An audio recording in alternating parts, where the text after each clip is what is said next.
जो जो गालियां अभी फजल साहब ने मेन स्ट्रीम पॉलिटिकल पार्टीज को मारी हैं, वो हमने वो भी दौर देखा जब फारूक अब्दुल्ला साहब ये बोलते थे कि उन्हें नौजुबिल्ला मोदी में अल्लाह ताला दिखते। उनकी गाड़ी पे माए जिसको कश्मीरी में कहते हैं, हाथ लगा के उससे धूल उठा के अपने बच्चों के सर पे मला करती थी। नहीं तो मैं बता रहा हूँ कि सियासत के ऊपर भरोसा उठ गया है।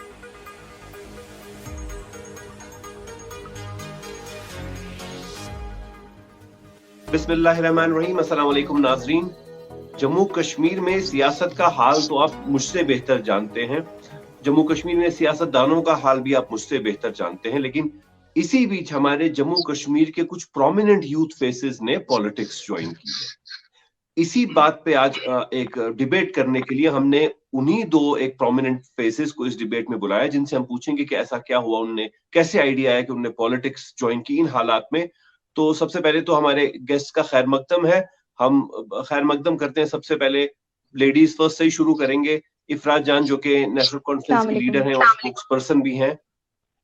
सैयद फजल काशानी साहब जो हैं वो अपनी पार्टी के लीडर हैं। एक्चुअली दोनों बहुत प्रोमिनेंट फेसेस थे, टीवी डिबेट्स में आते थे, एक्टिविज्म में भी बहुत ज्यादा पॉपुलर थे, लेकिन अब इन्होंने में ज्वाइन किया। और हमारे जो आज की डिबेट पे जो आज हमारे जज होंगे, जो लास्ट में अपना फैसला सुनाएंगे, वो भी किसी तारुफ के मोहताज नहीं है। अहमद अयाज साहब बहुत ही प्रोमिनेंट सोशल एक्टिविस्ट हैं, टीवी डिबेटर हैं, एनालिस्ट हैं।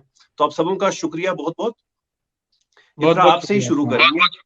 जी इफ्रा आपसे शुरू करेंगे। आपने खुद देखा कि जम्मू कश्मीर के हालात कैसे हुए, आप उन दिनों टीवी डिबेट्स पे आती थी और आप खुद एक वो रोना रो रही होती थी जी कि कश्मीर में क्या हुआ, सियासत का क्या हुआ, पॉलिटिशियंस का क्या हुआ, और फिर आपने खुद भी पॉलिटिक्स ज्वाइन कर ली, नेशनल कॉन्फ्रेंस। ऐसा क्या हुआ और क्यों हुआ?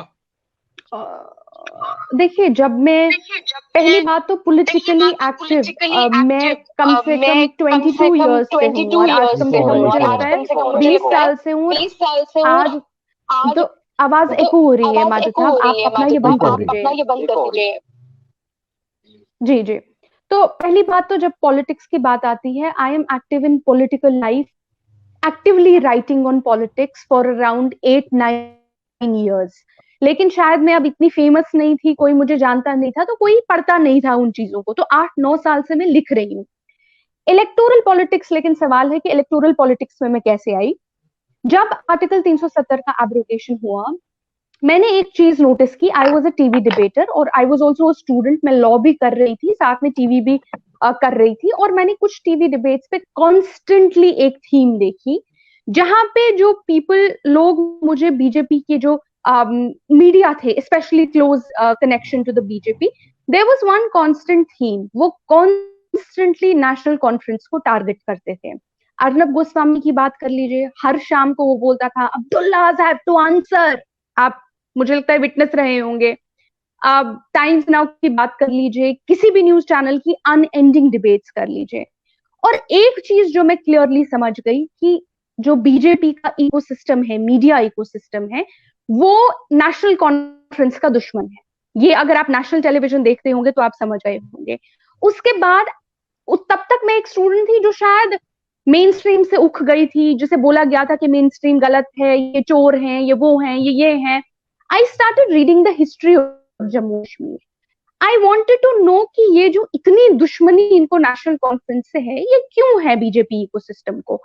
And when I read all the materials on record, I realise कि कहीं ना कहीं, मे बी आप डिसएग्री करते होंगे, जिस हद तक भी यहाँ पे कुछ हद तक डैम बनाया गया है अगेंस्ट द बीजेपी, वो नेशनल कॉन्फ्रेंस ने ही पिछले 70 साल से बनाया है।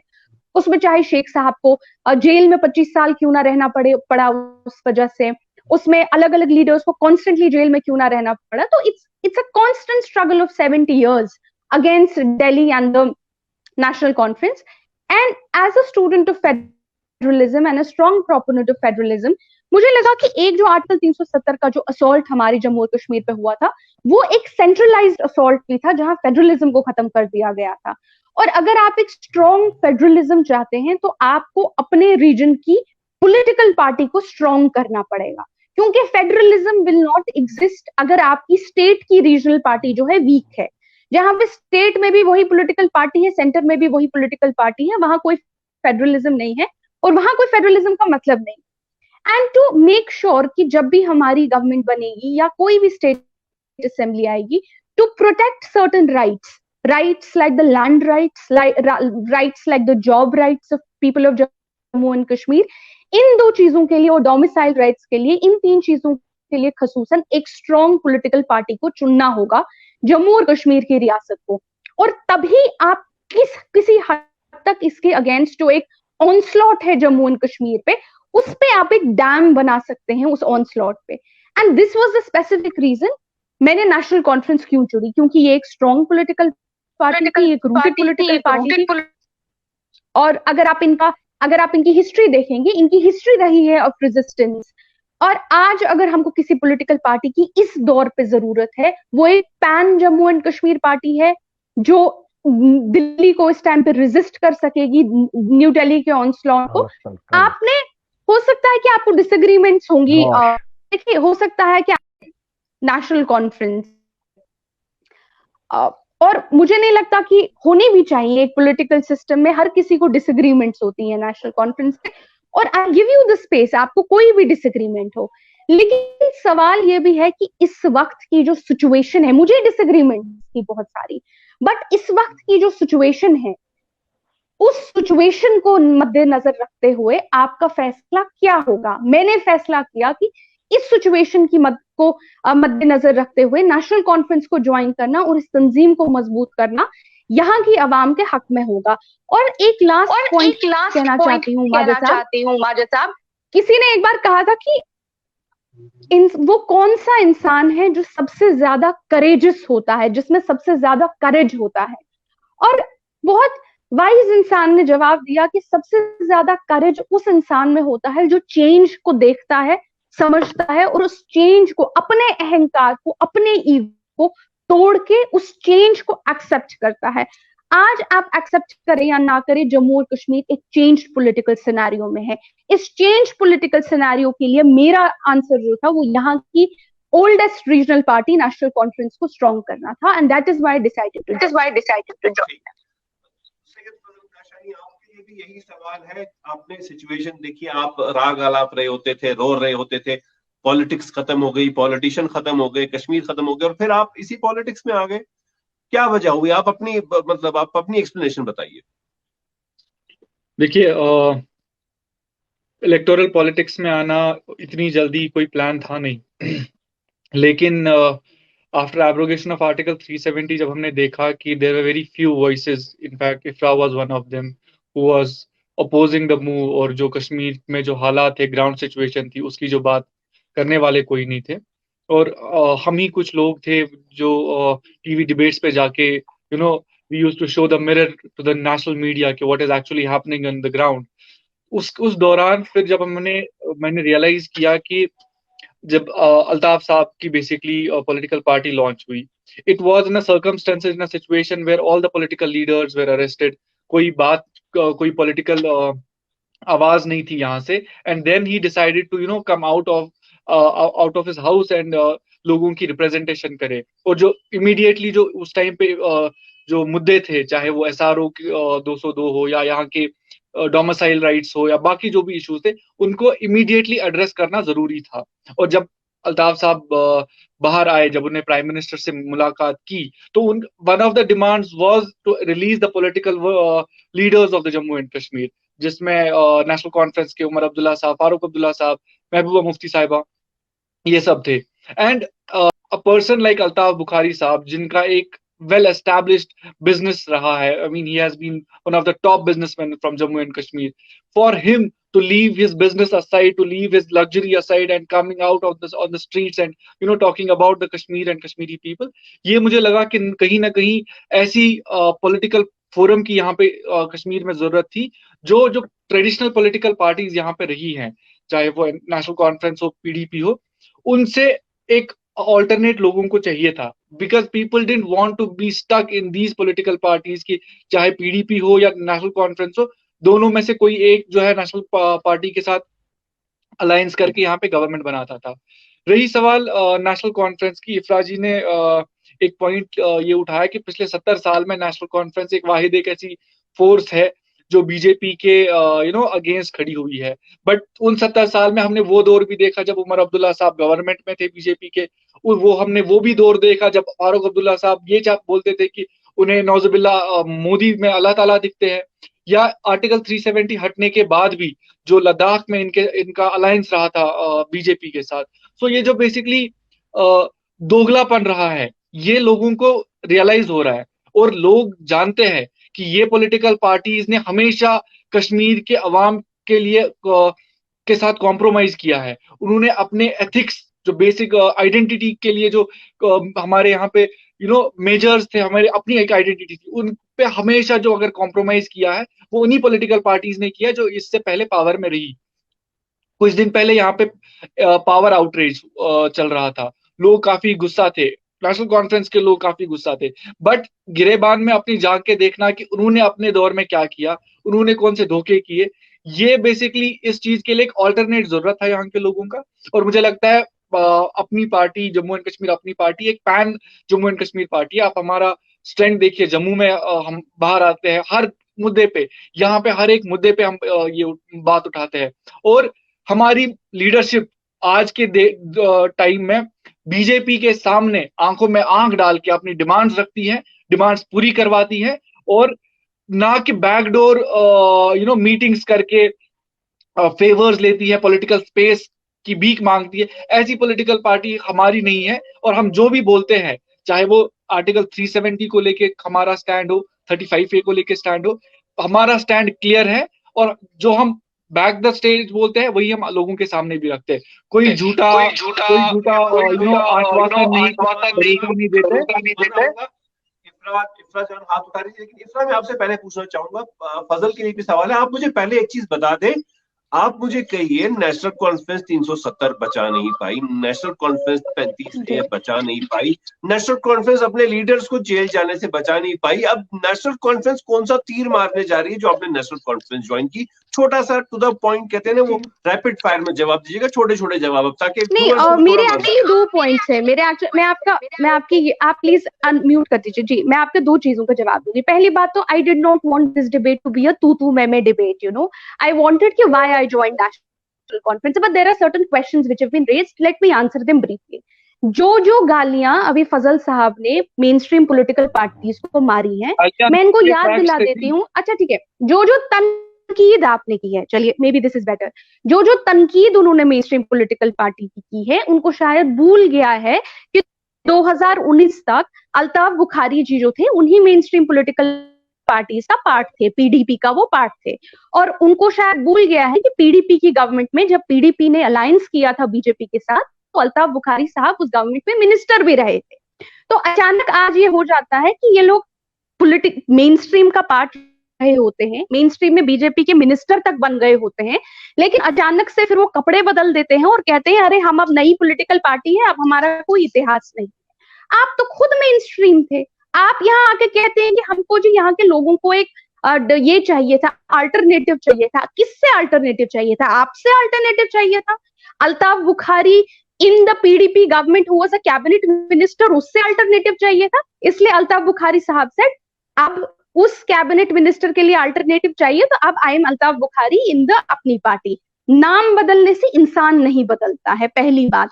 दूसरी बात की अब आपका भी सवाल है और इनका भी सवाल है कि नेशनल कॉन्फ्रेंस जो है आर्टिकल 370 को नहीं बचा पाई है।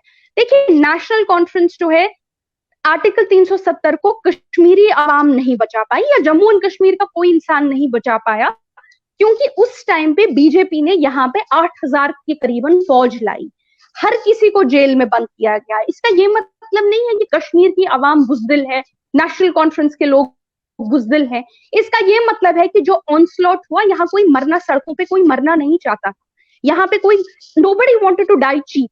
अब आप कह रहे हैं कि what is the plan ahead, अगर मैं आपका सवाल समझना चाहती हूँ, द प्लान अहेड इज कि जो नेशनल जो आप देखिए, अभी जम्मू और कश्मीर का जो 370 का केस है, वो सुप्रीम कोर्ट ऑफ इंडिया में वो केस बिल्कुल साफ साफ चल रहा है, और सुप्रीम कोर्ट ऑफ इंडिया में जरूर पूछेगी, जो यहाँ की इलेक्टेड गवर्नमेंट होगी, इलेक्टेड रिप्रेजेंटेटिव्स होंगे, इलेक्टेड रिप्रेजेंटेटिव से उनकी राय या तो पूछी जाएगी या नहीं पूछी जाएगी, लेकिन that resolution will matter a lot.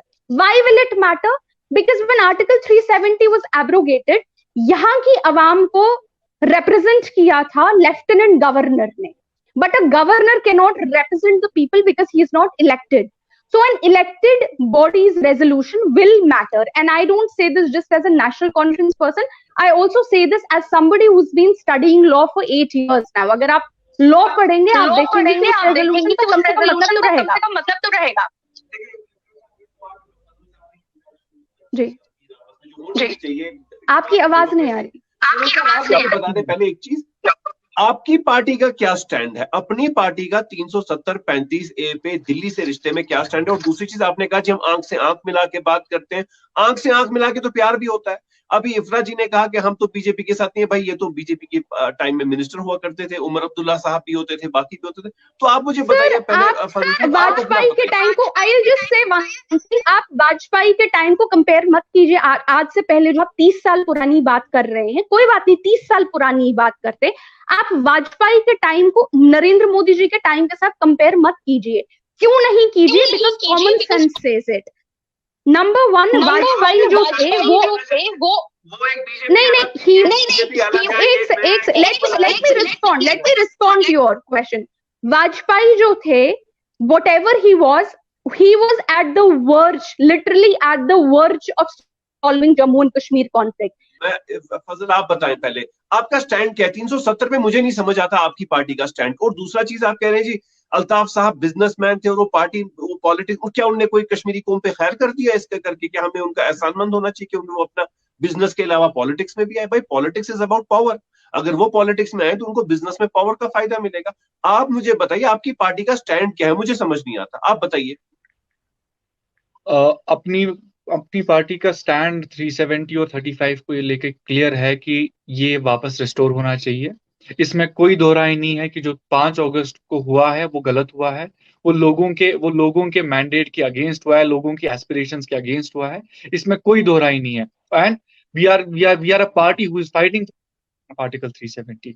इसमें हमें कोई हिचकिचाहट नहीं है। लेकिन एक चीज जरूर है, जो हम कह रहे हैं कि आर्टिकल 370 और 35A का जो रेस्टोरेशन है वो दो ही इंस्टीट्यूशन से हो सकता है।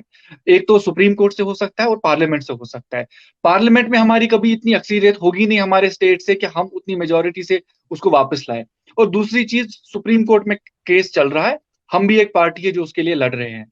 रहा सवाल इनके रेजोल्यूशन का, जो इफ्रा जी ने मेंशन किया कि मे बी रेजोल्यूशन पूछा जाएगा या रेजोल्यूशन से असेंबली में लिया जाएगा। मैं इनसे पूछना चाह रहा हूं बस, जो इन्होंने तो पिछले फुल पावर में रह के जब इन्होंने रेजोल्यूशन पास किया था ऑटोनॉमी का, वो तो कबाड़ की दुकान में कचरे के भाव बिक गया कांग्रेस सरकार में। ठीक है, तो ये जो रेजोल्यूशंस की बात कर रहे हैं, मतलब लोगों को फिर से इमोशनल बनाने की कोशिश कर रहे हैं कि जी नेशनल कॉन्फ्रेंस है, हम लाएंगे, लेकिन रोड मैप क्या है वो वापस लाने का, उसके बारे में कोई बात नहीं। बात जो आपने, मैं जवाब दे देती हूं। ही बीइंग अ बिजनेसमैन, उनको पॉलिटिक्स में आने की जरूरत क्या थी? देखिए, अल्ताफ साहब एक वेल एस्टैब्लिश्ड बिजनेसमैन है, ठीक है, उनको पॉलिटिक्स में आने के वजह यही, वो मेन स्ट्रीम में पहले रहे हैं, बीजेपी गवर्नमेंट में वो मिनिस्टर थे, बिल्कुल मानता है। लेकिन उसके बाद उन्होंने अपनी पार्टी इसलिए लॉन्च की बिकॉज एक लीडरशिप होने की जरूरत है। जो पीडीपी में सईद साहब के जाने के बाद जो पीडीपी में क्राइसिस हो रही थी कि वो एक फैमिली एंटरप्राइज बन रही थी, जैसे नॉन नेशनल कॉन्फ्रेंस है कि एक फैमिली पूरी पॉलिटिकल पार्टी। आज मुझे आप दावे के साथ बताएं, क्या आप इमेजिन भी करते हैं कि नेशनल कॉन्फ्रेंस के प्रेसिडेंट कोई अब्दुल्ला फैमिली के बाहर के होंगे? सवाल ही पैदा नहीं होता। जो इस चीज का सपना, उनको सबसे पहले दरवाजा दिखता है। जी देखिए, पहली बात बोल रहे हैं कि 2019 में उनको अचानक से याद आया कि फैमिली एंटरप्राइज बन रही है। भाई जब तक मिनिस्टर, जब महबूबा जी के अंडर मिनिस्टर थे, तो तब क्या उनको पता नहीं था कि महबूबा जी मुफ्ती मोहम्मद सैयद साहब की बेटी हैं? उनको ये 2019 को पता चला कि वो मुफ्ती साहब की बेटी हैं? ये मजाक की बात कर रहे हैं। दूसरी बात, ये इन्होंने पूछा कि उस रेजोल्यूशन का क्या होगा, उससे कुछ नहीं होगा। ये अक्सर बीजेपी से भी सवाल आता है कि कुछ नहीं होगा, उस रेजोल्यूशन से कुछ नहीं होगा। ये पीसी से, बीजेपी से और अपनी पार्टी से आता है। तो मैं उनको बोलती हूँ, अगर उस रेजोल्यूशन से कुछ नहीं होगा, आपको इतनी मिर्ची क्यों लग रही है? हम रेजोल्यूशन पास करेंगे, आप इतना रो क्यों रहे हैं, परेशान क्यों हो रहे हैं? तीसरी बात, जो 2000 का ऑटोनॉमी, जो 1 सेकेंड, जो 2000 का ऑटोनॉमी रेजोल्यूशन था, अगर उस पे कुछ नहीं हुआ तो इस रेजोल्यूशन से क्या होगा? 2000 का ऑटोनॉमी रेजोल्यूशन पार्लियामेंट गया। जब मैंने इससे पहले बात की, मैंने कभी नहीं कहा कि पार्लियामेंट जो है हमारे रेजोल्यूशन को एक्सेप्ट करेगी। मैंने कहा ये resolution supreme court of India जाएगा, क्योंकि सुप्रीम कोर्ट ऑफ इंडिया में इस टाइम पे सुनवाई हो रही है, और सुप्रीम कोर्ट ऑफ इंडिया में जो अभी तक एक पार्टी है, जिस पार्टी ने बात नहीं की है, वो पार्टी है the people of Jammu and Kashmir, and the people of Jammu and Kashmir as a party will speak through their elected representatives. इतना आप एक बात समझे, देखिए आप लोग जो सुप्रीम कोर्ट का जो आप लोगों के सामने ड्रामा कर रहे हो, फजल साहब कर रहे हो, आप कर रहे हो, मुझे बताएं जब आपको लग रहा है कि this is the only option we have and we can't move forward. Supreme court में वकील लड़ेंगे केस, तो आपकी पार्टी क्या करेगी? ये तो आप लोग दोनों धोखा न दें आवाम को, भाई वो वकीलों का काम है, वकील लड़ेंगे। आप समझ क्यों नहीं पा रहे हैं? दो पिटिशनर होते हैं कोर्ट में, आपको शायद कोर्ट का प्रोसीजर नहीं पता है साहब। देखिए आर्टिकल 370 जो है वो एक कॉन्ट्रैक्ट था, एक कॉन्ट्रैक्ट था दो पार्टीज के बीच। इसमें दो पार्टी थी, पहली Delhi, new Delhi was one party, party number 2 थे people of Jammu and Kashmir. Delhi जब आर्टिकल का एब्रोगेशन हुआ, तब जो दिल्ली की पार्टी थी, they spoke through their governor and through the prime minister and through the parliament. But जो दूसरी पार्टी है the people of Jammu and Kashmir, they have not spoken yet. People of Jammu and Kashmir को एलजी रिप्रेजेंट नहीं कर सकता है, क्योंकि गवर्नर रिप्रेजेंटेड नहीं होता है। अगर वो पार्टी बात करेगी तो वो बात करेगी थ्रू इट्स इलेक्टेड रिप्रेजेंटेटिव्स, क्योंकि हर कोई पूरी 1 करोड़ 20 लाख लोग तो पिटिशन नहीं बन सकते हैं। So that is why the second party is what second party says matters. You are supposed to know law. आप लोग वकील के थ्रू सिंपली आप केस लड़ेंगे अदालत में। सिंपल बात है यही कि आप वकील के थ्रू केस लड़ेंगे कि उमर अब्दुल्ला साहब यहाँ से डंडा लेके जाएंगे। आप क्या बोले जा रहे हैं? आप क्या बोले जा रहे हैं? It is going to be much more complex than that. हम केस लड़ेंगे, ये थोड़ी ना जमीन के दीवार का केस लड़ना है, ये थोड़ी ना उसने मेरी जमीन के 2 मरले खाए उसका केस लड़ना है। ये एक रेजोल्यूशन का, एक आर्टिकल का केस लड़ना है, जहां एक इल्हाक हुआ था 1 करोड़ 20 लाख लोगों के बीच और दिल्ली के बीच। तो 1 करोड़ 20 लाख लोगों को क्या नहीं सुना जाएगा? वो क्या कहना चाहते हैं वो तो अपने इलेक्टेड रिप्रेजेंटेटिव्स के थ्रू बोलेंगे, तो उनकी बात जो है एज द रेजोल्यूशन मैटर करेगी, क्योंकि अभी तक एक पार्टी ने बात ही नहीं की है, and that party includes 1 crore 20 lakh people of Jammu and Kashmir. और आप कहते हैं कि इसमें क्या वकील लड़ेगा, वकील लड़ेगा। क्योंकि टाइम कम है, आप मुझे बताइए क्या आप शेख मोहम्मद अब्दुल्ला को शेर कश्मीर मानती हैं और क्यों मानती हैं? बट 1 मिनट में जवाब दीजिएगा। देखिए शेख मोहम्मद अब्दुल्ला को शेर कश्मीर मैं नहीं मानती हूँ, उनको शेख मोहम्मद अब्दुल्ला को शेर कश्मीर पूरा कश्मीर मांगता है। चाहे आप उनकी आइडियोलॉजी से अग्री करें, डिसएग्री करें, जब उनकी गाड़ी चलती थी, उनकी गाड़ी पे माएं जिसको कश्मीरी में कहते हैं हाथ लगा के उससे धूल उठा के अपने बच्चों के सर पे मला करती थी।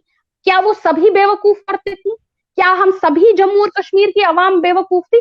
इतने रेवर्ड थे वो, आप हंस लीजिए, इतने वो इंसान रेवर्ड थे। तो you can laugh all your heart out, लेकिन दिल्ली को भी उनसे बहुत तकलीफ थी और दिल्ली के लोगों को भी उनसे बहुत तकलीफ थी। लेकिन जब तक शेर कश्मीर रहे, ना जम्मू और कश्मीर की जमीन का 1 इंच किसी ने लिया, ना यहाँ की जो डोमिसाइल्स थे उस पे कोई असॉल्ट हुआ, ना यहाँ पे बी टीम सी टीम जैसी पॉलिटिकल पार्टियां आई, ना यहाँ की पॉलिटिक्स फ्रैक्चर हुई। हमको हंसी आती है अपने बुजुर्गों पे कि वो बहुत बेवकूफ थे, लेकिन माफ कीजिएगा सर, हमारे बुजुर्गों ने जितना कुछ बचा के रखा था, ना तो शेर कश्मीर के टाइम तक कोई मौत हुई, ना तो कोई डेथ हुई। 1982 तक इतना पीसफुल एनवायरनमेंट में उन्होंने अपनी जमीनी हकूक भी लिए थे, पॉलिटिक्स को भी सॉलिडिफाई करके रखा था। हमारे जो बुजुर्ग थे उन्होंने जनसंघ को भी बाहर रखा था, हमारी जमीन को भी बचाया था, और खून का एक कतरा नहीं बहा। अब हम लोग जो आए हैं बहुत चालाक है। नहीं, आप तो कहेंगे अपनी पार्टी वाली तो कहेंगे, ऐसा नहीं हुआ। अगर बीजेपी हमको गाली ना मारे तो माफ कीजिएगा, हमारे होने पे लानत। बीजेपी के साथ रिश्ता भी बनाया, सब कुछ किया, तो छोड़े। अगर बीजेपी हमको गाली ना मारेगी तो मैं कहती हूँ कि हमारे होने पे कब रिश्ता बनाया हमने? शेख साहब ने कब रिश्ता? बीजेपी तो उनके बदले के बाद पार्टी फॉर्म हुई। सर थोड़ा पढ़ लीजिए, BJP as a political party came into being after शेख साहब डाइड। पार्टनर थे ना उनके। फजल साहब प्लीज आप एक बात सुने, हम इस पे आपने बहुत अच्छा मुद्दा जो है इस पे एक अलग डिबेट बुलाएंगे। आप मुझे बताइए, क्या आप शेख मोहम्मद अब्दुल्ला साहब को शेर कश्मीर मानते हैं या नहीं मानते हैं? 1 मिनट में आप भी जवाब दीजिए। बीजेपी की बी टीम क्यों मानेगी भाई? आपके पास तोहमत लगाने के अलावा और अगर कुछ है तो आप बताएं। ये तो अब बहुत कॉमन हो चुका है और लोग इस पे हंसते हैं आपके इस डायलॉग पे। सर कोई बी नहीं, टीम सबको पता है। अब ये वक्त आ गया है कि की ए टीम हमको बोल रही है कि आप बी टीम हो। खैर, शेख अब्दुल्ला की बात जहां तक आती है, देखिए शेख अब्दुल्ला साहब कश्मीर के लीडर रह चुके मानते हैं, उसमें कोई शक नहीं। लेकिन उनके बाद जैसे अफराजा जान को मैंने डिफरेंस था मुफ्ती मोहम्मद क्या अपनी पार्टी का लीडर शेख मोहम्मद अब्दुल्ला साहब को शेर कश्मीर मानता है? पार्टी की हालत हुई जो उसके पार्टी में लीडरशिप रही, चाहे वो फारूक अब्दुल्ला साहब की हो या उमर अब्दुल्ला साहब की, उन्होंने हमेशा कॉम्प्रोमाइज किया है। उन्होंने हमेशा कॉम्प्रोमाइज इस लेवल पे किया है कि कश्मीरी पड़ रहा है, चाहे वो इनके साथ बीजेपी के साथ गवर्नमेंट बना के हो या कांग्रेस के साथ भी गवर्नमेंट में रह के जो उन्होंने किया हो, चाहे वो उसके बाद खून खराबा जो 2010 में हमने देखा, 2012 में हमने देखा, लोगों को पैलेट्स और बुलेट से यहाँ पे मारा गया। 2016 में तो आप मिनिस्टर थे अल्ताफ बुखारी साहब। 2016 में तो अल्ताफ बुखारी साहब मिनिस्टर थे पीडीपी की गवर्नमेंट पे, उन्होंने तब क्यों नहीं रिजाइन किया? लीडरशिप का प्रॉब्लम था, आपकी तो लीडरशिप थी ना, आप तो चीफ मिनिस्टर थे। तब क्यों नहीं रिजाइन किया 2016 में जब वो मिनिस्टर थे अल्ताफ बुखारी साहब? अगर सच में आपकी बात में दम है तो वो रिजाइन कर देते 2016 में। उन्होंने तो आराम से, सरकार टूटी, गवर्नमेंट टूटी, आर्टिकल एब्रोगेशन तोड़ा, फिर दिल्ली आए, नरेंद्र मोदी से मीटिंग की और दूसरे दिन पार्टी बनाई। हम इस टॉपिक पे दोबारा डिबेट करेंगे, बहुत इंपॉर्टेंट। लेकिन आप प्लीज फजल साहब को कंक्लूड करने दें क्योंकि टाइम भी हुआ जा रहा है। इंशाल्लाह हम इस पे दोबारा बात करें। फजल साहब, आपने टू द पॉइंट बात का जवाब नहीं दिया। मैंने आपसे पूछा था क्या अपनी पार्टी का लीडर सैयद फजल काशानी शेख मोहम्मद अब्दुल्ला साहब को शेर कश्मीर मानता है या नहीं? हाँ या ना बताइए। देखिए, उनको शेर कश्मीर उन्होंने पहले आपको दिया है और फिर लोग उनके पीछे पीछे चले उसी किताब पे। मैं आपको वही बोल रहा हूँ कि वो यहाँ के मतलब रेस्पेक्टेड लीडर रह चुके हैं, उन्होंने लीडरशिप यहाँ अच्छे तरीके से की है। लेकिन उसके बाद, उनके जाने के बाद जो यहाँ पे बेड़ा गर्क करके रखा उनकी पार्टी की लीडरशिप ने, वो आज हम भुगत रहे हैं। चाहे वो फारूक अब्दुल्ला साहब की इलेक्शन रिगिंग हो, उसके बाद उमर अब्दुल्ला साहब की गवर्नेंस हो, फेल्ड गवर्नेंस हो, आज हम उसका नतीजा भुगत रहे हैं। तो ये मैं शेख अब्दुल्ला साहब की जहां पे बात आती है, वो लीडर है, हमारे लीडर मानते, हम उनको लीडर मानते, उसमें कोई दोहराई नहीं। लेकिन उनके बाद जो हुआ है यहाँ पे, उसकी कंप्लीटली जिम्मेदारी नेशनल कॉन्फ्रेंस को जाती है। ठीक है आप दोनों ने बहुत इंपॉर्टेंट अपने वक्त, आपका कीमती वक्त है, मैं जानता हूँ। इस डिबेट पे हम इस मौजू पे बात करेंगे। अहमद रियाज साहब, आप आखिर में बतौर जज आज अपना फैसला सुनाइए इन दोनों लीडर्स के लिए, इन दोनों जो हमारे यूथ लीडर्स हैं जिन्होंने अपना पक्ष रखा नेशनल कॉन्फ्रेंस की तरफ से, इफ्रा साहिबा ने और सैयद फजल काशानी साहब ने। आप अपना फैसला सुनाइए 2 मिनट में, कोशिश कीजिएगा सर कि आप 2 मिनट में अपना फैसला बताएं। देखिए, पहले इन दोनों का सियासत में इस्तकबाल और खुशामदीद, क्योंकि नौजवानों को सियासत में अब आना ही आना है, ये सिलसिला चलता रहेगा। लेकिन असल मकसद जो है सियासत में आने का वो है कि लोगों के लिए काम किया जाए। लेकिन सबसे ज़्यादा जो देखा गया वो यही है कि आज तक जो भी लोग सियासत में आए वो इस मकसद के लिए अपने आप को एम्पावर नहीं किए कि लोगों के लिए करना है। उनका यही मकसद रहा सियासत का, उनका डायरेक्ट बजाय लोगों से रब्ता, लोगों का मकसद रहे, उनका मकसद हिर्स लालच से रहा ताकि वो एम्पावर अपने आप के लिए हो जाए, और वही मैक्सिमम देखा गया। तो लेकिन जहाँ तक इन दोनों का ताल्लुक है, हम उम्मीद करेंगे कि ऐसा ना हो, एक अच्छा साबित करें। जहाँ तक इनके आज का डिबेट का ताल्लुक है, वही उसी पर मैं यही बताऊंगा कि अभी ज़्यादा डिस्कशन जो चला वो 370 के ऊपर चला दोनों साइड से। तो लीडरशिप का, सियासत का यही मतलब सबसे ज़्यादा होता है कि लोगों के चैलेंजेस को देखा जाए, लोगों के मुश्किलात को देखा जाए और लीडरशिप उसको फेस करे। लेकिन अगर 370 को ही ले लेंगे हम, तो पॉलिटिकल पार्टीज जो है यहाँ की, उन्होंने एस्केपिज्म का रूट अख्तियार किया। जब वो सुप्रीम कोर्ट में चले गए, जैसे फराजी भी बता रही थी और काशानी साहब भी बता रहे थे, और सही भी वही है, बजाय कि ये एक पब्लिक मूवमेंट बनती और उसके लिए लीडरशिप लीड कर लेती, जैसे अभी हाल ही में फार्मर्स का एजिटेशन हुआ, वो भी कानून पास हुआ था, उनके कानून पास हुए थे पार्लियामेंट में, लेकिन मूवमेंट ऐसी रही, लीडरशिप ऐसी रही कि उनको मनवाया गया कि भाई आप गलत फैसला किए हो, और उसको विड्रॉ किया और उसको विड्रॉ किया गया। तो लेकिन यहाँ एस्केपिज्म का रूट सुप्रीम कोर्ट में डाल के, no I will not, I just be point, इसको सुप्रीम कोर्ट में डाल के लोगों को ये बताया गया अब सुप्रीम कोर्ट में है, आप अब देख लेंगे, और इसमें लीडरशिप इसको फेस नहीं कर पाई। अब जहां तक इफराजान का ताल्लुक है कि भाई हम कदगन में रहे, सही बात है, जो ही 370 एब्रोगेट किया गया तो कदगन में रहे, लेकिन अभी भी नेशनल कॉन्फ्रेंस का अगर हम ले लें या और कोई पार्टी से, अभी कदगन में नहीं है। जब वो बाहर आए तो तब उनको कुछ न कुछ करना चाहिए था, नहीं किया। तो इसका मतलब यही है कि पॉलिटिकल पार्टी जो है, उनका जो मेजर जो कंसर्न है वो लोगों का नहीं है, बुनियादी उनका मकसद यही होता है कि भाई हम अपने लिए अपने आप को एम्पावर करें। लेकिन लेट अस एक्सपेक्ट ये जो नई जनरेशन आ रही है ये उसमें कुछ तब्दीली करें, चेंज करें, और जो आज तक चला आया उसको आगे ना चलने दें कि लोग सिर्फ अपने लिए सियासत करें जैसे लोग करते आए हैं। ये कुछ नया करके दिखाए जिससे लोगों में सियासत के ऊपर एक भरोसा बढ़ जाए, नहीं तो मैं बता रहा हूं कि सियासत के ऊपर भरोसा उठ गया है। शुक्रिया मदयान साहब, आपने बहुत अच्छी बात की कि ये नए यूथ लीडर्स हैं, इन पे एक नई उम्मीद है, और उम्मीद ये है कि ये उस उम्मीद पे कायम होंगे जो इन्होंने लोगों से वादा किया है। इफ्रा, क्योंकि अब ये जज साहब का फैसला था, इसके बाद में आप कंटेंट पे नहीं जा सकते थे, मैं अब वकील साहब की बात फिर से सुनूं। इंशाल्लाह हम इस बात पे फिर इंशाल्लाह मिलेंगे। नाज़रीन, आज जो ये डिबेट थी, एक्चुअली इनकी इंट्रोडक्शन की डिबेट थी, लेकिन हीटेड आर्गुमेंट हुआ, बहुत अच्छा है, हमारी ये डेमोक्रेसी का एक हिस्सा है, हम इसे अप्रिशिएट करते हैं। इंशाल्लाह अनकरीब आपसे फिर मुलाकात होगी। आप सब गेस्ट का बहुत बहुत शुक्रिया। अल्लाह।